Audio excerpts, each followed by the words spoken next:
that was a theme that you very much built on in your speech tonight when you were talking about the need to tackle things like the employment law, which of course is reserved to Westminster just now, but you were talking about things like fire and rehire, and the fact that there's been very little effort to put in place any protections for workers. Yeah, it is, and it's not even the fact that there's nothing on fire and rehire. I mean, this is 2 Queen's speeches in a row where we've been promised an employment bill.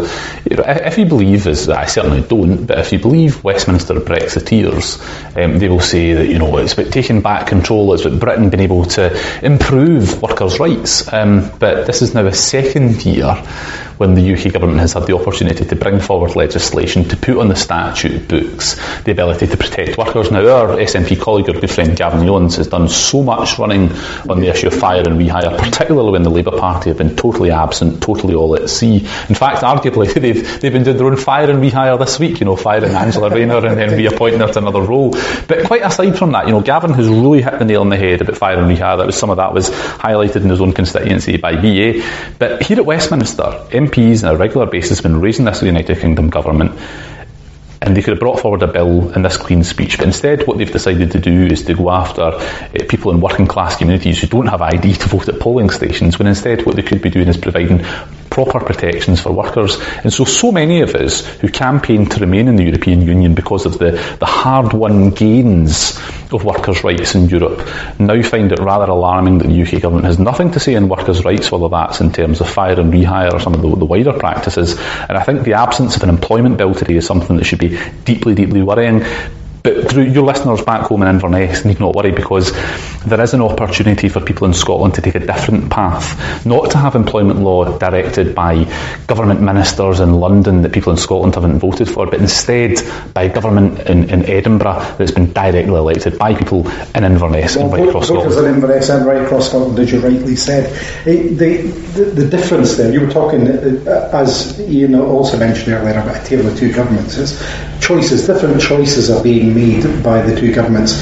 One has a hand tied behind its back because it doesn't have the powers. The other one just doesn't want to do these things that would support people. You were talking about immediate plans to support youth employment, invest in better and greener jobs, and a range of other things, including all those issues that you just covered under employment law, giving the hardest hit businesses the help they need to support local communities.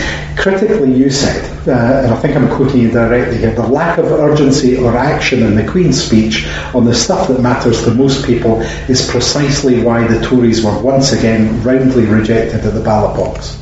Well, it's not the fact that they've just roundly rejected the ballot box. They've actually been rejected at every election in Scotland since the 1950s. And so this comes back to this concept of a democratic deficit. The fact that people in Scotland go out and vote for other parties that are not the Conservatives, but yet we get lumped by a Conservative government. We didn't vote for a Prime Minister who appears to be focused more on wallpaper rather than papering over the cracks of the injustices of employment situations in the UK. So what we really need to do is to get a government that is focused on the day job. Yeah. Clearly this British government isn't focused on making better the lives and the working lives of ordinary people in the country, and the only way that we're really going to do that is if we have a government in Edinburgh directly elected by people in Scotland. Of course we can get that by having Scotland's choice clearly demonstrated at a referendum, which there is now an overwhelming mandate for in the Scottish Parliament. Well, I think it's unquestionable, and anybody who professes to be a Democrat would surely agree that by having a majority of MSPs in the Scottish Parliament, I think over 70 MSPs now support the concept of Scotland